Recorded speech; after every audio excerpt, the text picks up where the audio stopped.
नमस्कार।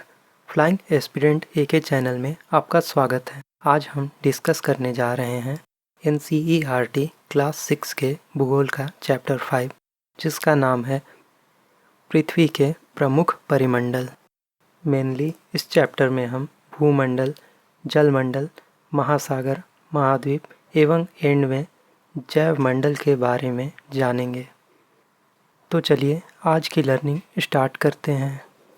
जैसा कि आप पहले अध्याय में पढ़ चुके हैं कि पृथ्वी एकमात्र ऐसा ग्रह है जहां जीवन है।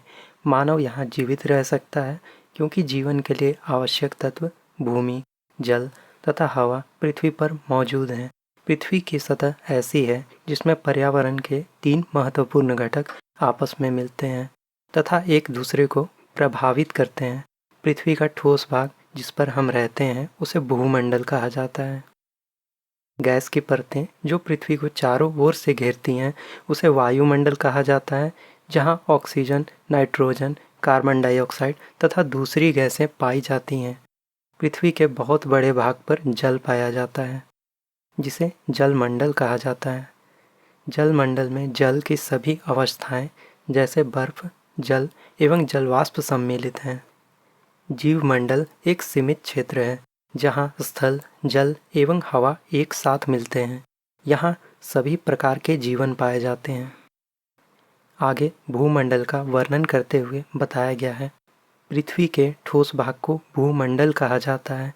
यह ऊपर पट्टी की चट्टानों तथा मिट्टी की पतली परतों का बना होता है, जिसमें जीवों के लिए पोषक तत्व पाए जाते हैं। पृथ्वी की सतह को 2 मुख्य भागों में बांटा जा सकता है। बड़े स्थलीय भूभागों को महाद्वीपों के नाम से जाना जाता है तथा बड़े जलाशयों को महासागरीय बेसिन के नाम से जाना जाता है।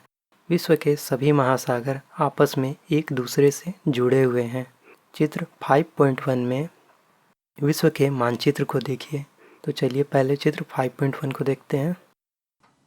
यहाँ चित्र 5.1 में जो भी क्षेत्र हमें नीले रंग से रंगा हुआ दिखाई दे रहा है वो सभी भाग महासागर के ही हैं, जो कि आपस में जुड़े हुए हैं, जैसा कि हम देख सकते हैं। क्या सभी स्थलीय भूभाग एक दूसरे से आपस में जुड़े हुए हैं? तो यहाँ विश्व के मानचित्र में हम देख सकते हैं कि सभी स्थलीय भूभाग कहीं न कहीं एक दूसरे से आपस में जुड़े हुए हैं। आगे देखते हैं। समुद्री जल का तल सभी जगह समान होता है। स्थल की ऊंचाई को समुद्र तल से मापा जाता है, जिसे शून्य माना जाता है। आगे है। विश्व का सबसे ऊंचा शिखर माउंट एवरेस्ट समुद्र तल से 8,848 मीटर ऊंचा है। विश्व का सबसे गहरा भाग प्रशांत महासागर का मेरियाना गर्त है, जिसकी गहराई 11,022 मीटर है। क्या आपने कभी कल्पना की है कि समुद्र की गहराई पृथ्वी के सबसे ऊंचे भाग से इतनी अधिक भी हो सकती है? आगे महाद्वीप के बारे में वर्णन करते हुए बताया गया है। पृथ्वी पर 7 प्रमुख महाद्वीप हैं। ये विस्तृत जलराशि के द्वारा एक दूसरे से अलग हैं। ये महाद्वीप हैं एशिया, यूरोप, अफ्रीका, उत्तर अमेरिका, दक्षिण अमेरिका, ऑस्ट्रेलिया तथा अंटार्कटिका। चित्र 5.1 में विश्व के मानचित्र को देखिए तथा ध्यान दीजिए कि स्थल का बहुत बड़ा भाग उत्तरी गोलार्ध में पाया जाता है। ये देखिए, यह रेड कलर की लाइन हमारे ग्लोब को 2 बराबर भागों में बांटती है। आप साफ साफ देख सकते हैं कि उत्तरी गोलार्ध में स्थल भाग का कितना क्षेत्र मौजूद है और दक्षिणी गोलार्ध में स्थल भाग का कितना क्षेत्र मौजूद है। दक्षिणी गोलार्ध में सिर्फ ये दक्षिण अमेरिका और ऑस्ट्रेलिया के और अफ्रीका महाद्वीप के ही कुछ भाग मौजूद हैं, जबकि उत्तरी गोलार्ध में एशिया, उत्तरी अमेरिका, आर्कटिक और यूरोप का बहुत बड़ा स्थल क्षेत्र आता है। कुल क्षेत्रफल के 1/3 भाग में फैला है। यह महाद्वीप पूर्वी गोलार्ध में स्थित है। कर्क रेखा इस महाद्वीप से होकर गुजरती है। एशिया के पश्चिम में यूराल पर्वत है, जो यूरोप से अलग करता है, जैसा कि चित्र 5.1 में दिखाया गया है। यूरोप एवं एशिया के संयुक्त भूभाग को यूरेशिया अर्थात यूरोप प्लस एशिया कहा जाता है। यूरोप एशिया से बहुत छोटा है। यह महाद्वीप एशिया के पश्चिम में स्थित है। आर्कटिक वृत्त इससे होकर गुजरता है। यह 3 तरफ से जल से घिरा है। विश्व के मानचित्र को देखिए एवं इसकी स्थिति का पता लगाइए। यह है हमारे सामने वर्ल्ड मैप, जिसमें हम इस छोटे से कॉन्टिनेंटल यानी महाद्वीप यूरोप को देख सकते हैं। आगे देखते हैं। अफ्रीका एशिया के बाद विश्व का दूसरा सबसे बड़ा महाद्वीप है। विषुवत वृत्त या 0 डिग्री अक्षांश इस महाद्वीप के लगभग मध्य भाग से होकर गुजरती है। अफ्रीका का बहुत बड़ा भाग उत्तरी गोलार्ध में स्थित है। चित्र 5.1 को देखिए, आप पाएंगे कि यही एक ऐसा महाद्वीप है जिससे होकर कर्क, विषुवत तथा मकर तीनों रेखाएं गुजरती हैं। सहारा का रेगिस्तान विश्व का सबसे बड़ा गर्म रेगिस्तान है, जो कि अफ्रीका में स्थित है। यह महाद्वीप चारों तरफ से समुद्रों एवं महासागरों से घिरा है। चित्र 5.1 में विश्व के मानचित्र को देखिए, आप देखेंगे कि विश्व की सबसे लंबी नील नदी अफ्रीका से होकर गुजरती है। अफ्रीका का मानचित्र देखिए तथा बताइए कि कर्क रेखा, मकर रेखा तथा विषुवत रेखा इसके किन किन भागों से होकर गुजरती है। उत्तर अमेरिका विश्व का तीसरा सबसे बड़ा महाद्वीप है। यह दक्षिण अमेरिका से एक संकरे स्थल से जुड़ा है, जिसे पनामा स्थल संधि आगे है कहा जाता है। यह महाद्वीप पूरी तरह से उत्तरी एवं पश्चिमी गोलार्ध में स्थित है। यह महाद्वीप 3 महासागरों से घिरा है। क्या आप इन महासागरों के नाम बता सकते हैं? दक्षिण अमेरिका का अधिकांश भाग दक्षिणी गोलार्ध में स्थित है। इसके पूर्व एवं पश्चिम में कौन से 2 महासागर स्थित हैं? विश्व की सबसे लंबी पर्वत श्रृंखला एंडीज इसके उत्तर से दक्षिण की ओर फैली है, जैसा कि चित्र 5.1 में दिया गया है। दक्षिणी अमेरिका में विश्व की सबसे बड़ी नदी अमेज़न बहती है। ऑस्ट्रेलिया विश्व का सबसे छोटा महाद्वीप है, जो कि पूरी तरह से दक्षिणी गोलार्ध में स्थित है। यह चारों तरफ से महासागरों तथा समुद्रों से घिरा है। इसे द्वीपीय महाद्वीप भी कहा जाता है। अंटार्कटिका एक बहुत बड़ा महाद्वीप है, जो कि दक्षिणी गोलार्ध में स्थित है।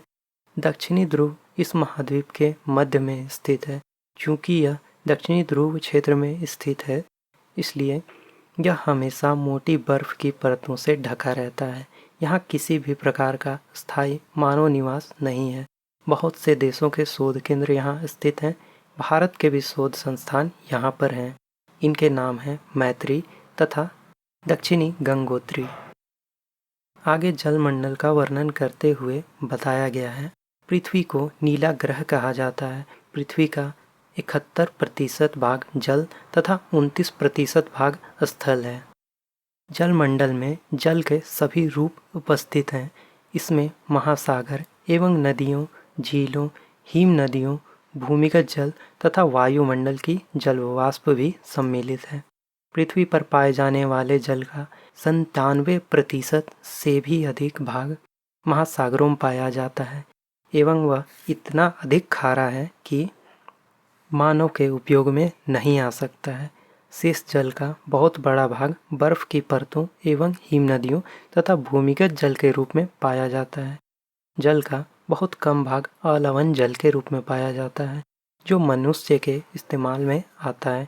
यही कारण है कि नीले ग्रह में रहने के बावजूद हम पानी की कमी महसूस करते हैं।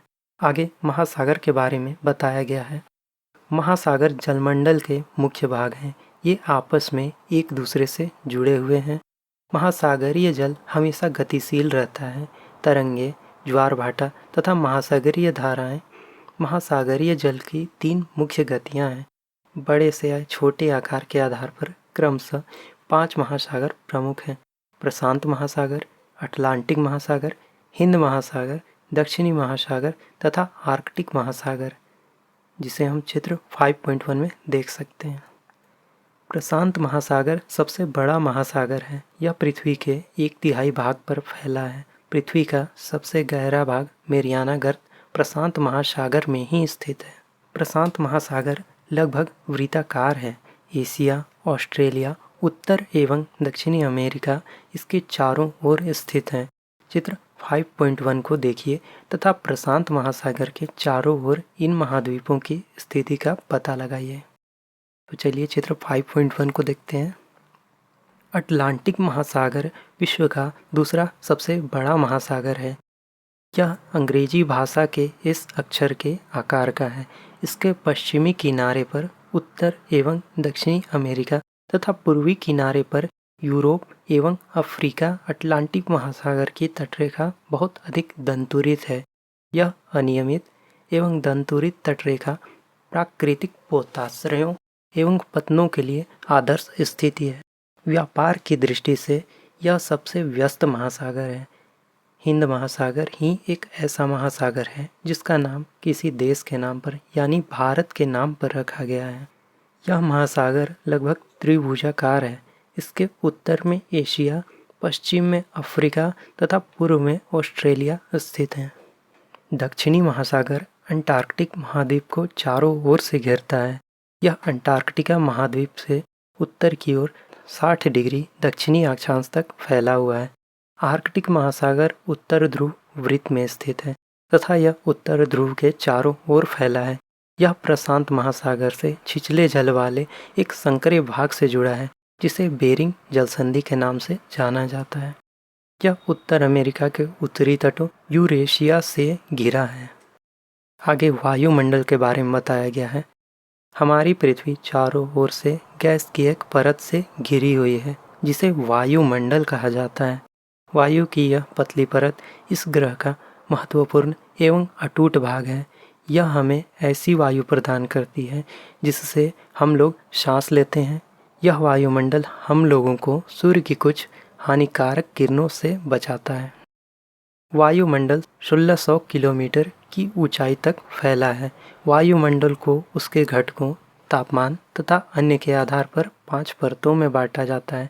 इन परतों को पृथ्वी की सतह से शुरू करते हुए क्षोभ मंडल, समताप मंडल, मध्य मंडल, आयन मंडल तथा बहिर्मंडल कहा जाता है। यहाँ चित्र 5.4 में वायुमंडल की विभिन्न परतों को दिखाया गया है जिसे आप देख सकते हैं। आगे है वायुमंडल मुख्यतः ऑक्सीजन एवं नाइट्रोजन का बना है जो कि साफ तथा शुष्क हवा का 99% भाग है। आयतन के अनुसार नाइट्रोजन 78%, ऑक्सीजन 21% तथा दूसरी गैसें जैसे कार्बन डाइऑक्साइड, आर्गन इत्यादि की मात्रा 1% है। ऑक्सीजन सांस लेने के लिए आवश्यक है जबकि नाइट्रोजन प्राणियों की वृद्धि के लिए आवश्यक है। कार्बन डाइऑक्साइड यद्यपि बहुत कम मात्रा में है लेकिन यह पृथ्वी के द्वारा छोड़ी गई ऊष्मा को अवशोषित करती है जिससे पृथ्वी गर्म रहती है। यह पौधों की वृद्धि के लिए भी आवश्यक है। ऊंचाई के साथ वायुमंडल के घनत्व में भिन्नता आती है। यह घनत्व समुद्री तल पर सबसे अधिक होता है तथा जैसे जैसे हम ऊपर की ओर जाते हैं यह तेजी के साथ घटता जाता है। आप जानते हैं कि पहाड़ों पर पर्वतारोहियों को हवा के घनत्व में कमी होने के कारण सांस लेने में कठिनाई होती है। ऊंचाई पर सांस लेने के लिए उन्हें अपने साथ ऑक्सीजन सिलेंडर ले जाना पड़ता है। जैसे जैसे हम आगे हैं ऊपर की ओर जाते हैं तापमान भी घटता जाता है। वायुमंडल पृथ्वी पर दबाव डालता है। यह एक स्थान से दूसरे स्थान पर अलग अलग होता है। कुछ क्षेत्रों में हमें अधिक दाब महसूस होता है जबकि कुछ क्षेत्रों में कम। वायु उच्च दाब से निम्न दाब की ओर बहती है। गतिशील वायु को पवन कहा जाता है। आगे जीवमंडल के बारे में बताया गया है। जीवमंडल स्थल, जल तथा हवा के बीच का एक सीमित भाग है। यह वह भाग है जहाँ जीवन मौजूद है। यहाँ जीवों की बहुत सी प्रजातियाँ हैं जो कि सूक्ष्म जीवों तथा बैक्टीरिया से लेकर बड़े स्तनधारियों के आकार में पाई जाती हैं। मनुष्य सहित सभी प्राणी जीवित रहने के लिए एक दूसरे से तथा जीवमंडल से जुड़े हुए हैं। जीवमंडल के प्राणियों को मुख्यतः 2 भागों में जंतु जगत एवं पादप जगत में विभक्त किया जाता है। पृथ्वी के ये तीनों परिमंडल आपस में पारस्परिक क्रिया करते हैं तथा एक दूसरे को किसी न किसी रूप में प्रभावित करते हैं। उदाहरण के लिए लकड़ी तथा खेती के लिए वनों को काटा जाए तो इससे ढलुआ भाग पर मिट्टी का कटाव तेजी से होने लगता है। इसी प्रकार प्राकृतिक आपदाएं जैसे भूकंप से पृथ्वी की सतह में परिवर्तन हो जाता है। हाल ही में सुनामी के कारण अंडमान एवं निकोबार द्वीप समूहों का कुछ भाग पानी में डूब गया। झीलों तथा नदियों में दूषित पदार्थों के प्रवाहित होने से उनका जल मानव के इस्तेमाल के लायक नहीं रह जाता है। यह जल दूसरे जीवों को भी नुकसान पहुंचाता है। उद्योगों, तापीय विद्युत संयंत्रों तथा गाड़ियों का उत्सर्जित पदार्थ वायु को प्रदूषित करता है। कार्बन डाइऑक्साइड वायु का एक महत्वपूर्ण घटक है, लेकिन कार्बन डाइऑक्साइड की मात्रा में वृद्धि के कारण पृथ्वी के तापमान में वृद्धि हो रही है।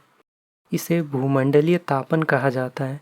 इसलिए भूमंडल, वायुमंडल तथा जलमंडल के बीच के प्राकृतिक संतुलन को बनाए रखने के लिए पृथ्वी के संसाधनों के सीमित उपयोग की आवश्यकता है। इस प्रकार से हमारा चैप्टर 4 कंप्लीट होता है, जिसमें हमने भूमंडल जिसके अंतर्गत महाद्वीप, जलमंडल के अंतर्गत महासागर, वायुमंडल जिसके अंतर्गत ऑक्सीजन, नाइट्रोजन और कार्बन डाइऑक्साइड का हमारे वायुमंडल में योगदान और महत्व तथा सबसे एंड में सबसे महत्वपूर्ण जैवमंडल के बारे में जाना। आशा है इस वीडियो ने इस चैप्टर को आपको इजी वे में समझने में हेल्प की होगी। अगर आपको वीडियो अच्छी लगी हो तो प्लीज़ इसे लाइक करें। अपने दोस्तों को भी इस NCERT सीरीज से जोड़ने के लिए शेयर करें और इस प्रकार की वीडियो सबसे पहले पाने के लिए सब्सक्राइब करें हमारा चैनल फ्लाइंग एस्पिरेंट AK। धन्यवाद।